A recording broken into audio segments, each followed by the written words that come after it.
Puspusan na ang paghahanda ng mga guro at ng barangay council sa pagsasaayos at paglilinis ng paaralan para sa nalalapit na pasukan. Habang ongoing ang enrollment, inaayos naman ang bakod ng San Manuel High School para walang estudyanteng makatakas sa oras ng klase.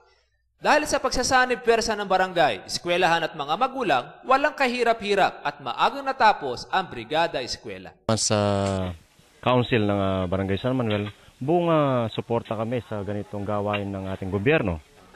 Itong school. Siyempre, dapat bago masuk mga bata, dapat eskwelahan, handang-handa na sa pasokan nila. Kaya nga kahit ganito naghihirap kami at pinagtukan namin pag-aaral ng mga bata, ay dahil nga ilang maipamamana namin sa kanila.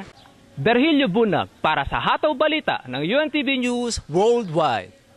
Berhilio Bunag para sa UNTV News Worldwide at ito ang balita.